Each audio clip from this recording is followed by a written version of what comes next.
আসসালামু আলাইকুম। আমি সিদ্দিকুর রহমান রিফাত রয়েছি আপনাদের সাথে ক্যারিয়ার কম্পাস পেজ থেকে।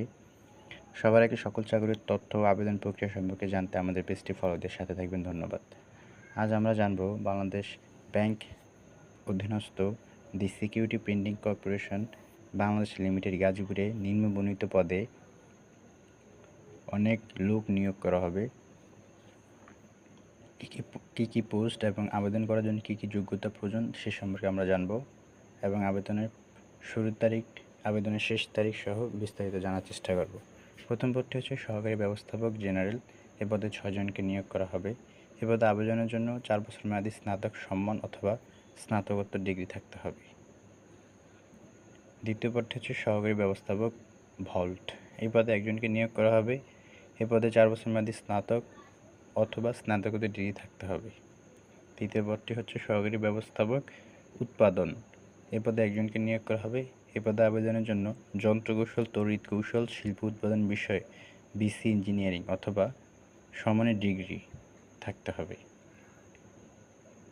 চতুর্থ হচ্ছে সহকারী ব্যবস্থাপক এক্সামিনেশন। এ পদে একজনকে নিয়োগ করা হবে। এ পদে আবেদনের জন্য 4 বছর মেয়াদী স্নাতক অথবা স্নাতকোত্তর ডিগ্রি থাকতে হবে। পঞ্চম পদটি হচ্ছে অফিসার জেনারেল। এ পদে 7 জনকে নিয়োগ করা হবে। এ পদে আবেদনের জন্য 4 বছর মেয়াদী স্নাতক অথবা স্নাতকোত্তর ডিগ্রি থাকতে হবে। Officer examination.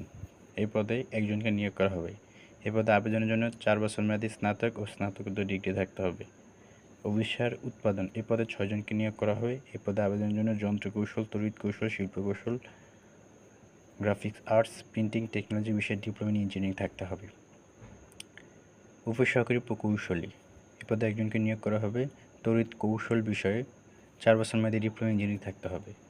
উপসহকারী প্রকৌশলী সিভিল। এ পদে একজনকে নিয়োগ করা হবে। এ পদে আবেদনের জন্য 4 বছর মেয়াদী ডিপ্লোমা ইঞ্জিনিয়ারিং থাকতে হবে। টেকনিশিয়ান সিভিল, শুধু পুরুষ।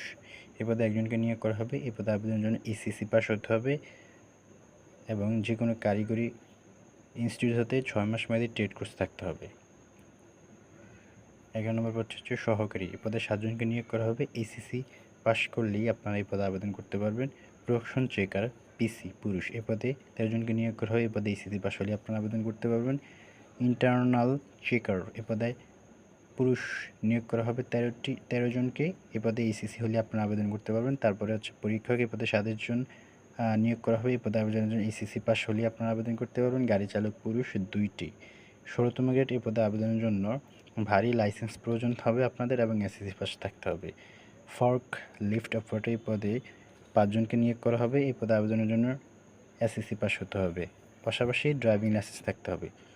পাচক পুরুষ। এ পদে 2 জনকে নিয়োগ করা হবে। এই পদে আবেদনের জন্য এসএসসি পাস হতে হবে এবং 3 বছরের অভিজ্ঞতা প্রয়োজন হচ্ছে। Junior caretaker. এ পদে 2 জনকে নিয়োগ করা হবে।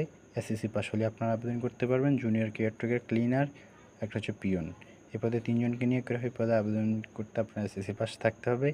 তারপর হচ্ছে জুনিয়র কেয়ারটেকার সার্ভিস বয়। এই পদে 2 জনকে নিয়োগ করা হবে। এই পদে আবেদনের জন্য এসএসসি পাস হতে হবে। নিরাপত্তা প্রহরী পুরুষ 6 জন, নারী 4 জন, টোটাল 10 জনকে নিয়োগ করা হবে। এই পদে আবেদনের জন্য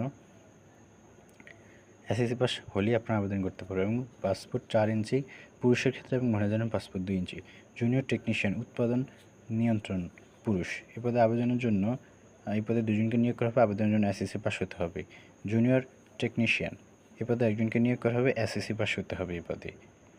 জুনিয়র টেকনিশিয়ান উৎপাদন। এই পদে 11 জনকে নিয়োগ করা হবে। এই পদে আবেদনের জন্য এসএসসি পাস হতে হবে এবং সংশ্লিষ্ট ক্ষেত্রে যাদের ভোকেশনাল কোর্স রয়েছে তারা অগ্রাধিকার পাবেন। এই পদে আবেদনের জন্য আবেদনের সময়সীমা হচ্ছে 28/4/2026 তারিখ শুরু হবে এবং 4/6/2026 তারিখ শেষ হবে। এই পদে আবেদনের জন্য নির্দিষ্ট একটি ছবি প্রয়োজন যার সাইজ 300x300 পিক্সেল এবং নির্দিষ্ট একটি স্বাক্ষর প্রয়োজন যার সাইজ 300x80 পিক্সেল। এসব পদে আবেদনের জন্য 18 থেকে 32 বছর ধরা হয়ে থাকে, কিন্তু নবম ও দশম গ্রেডভুক্ত পদসমূহের জন্য 21 থেকে 32 বছর ধরা হয়েছে। পাশাপাশি বাংলাদেশ ব্যাংকের ওয়েবসাইট হতে অ্যাকাউন্ট তৈরি করে আপনাদের আবেদন করতে হবে এবং আবেদনের জন্য একটি নির্দিষ্ট ফি বাবদ 200 টাকা আপনাদের পেমেন্ট করতে হবে।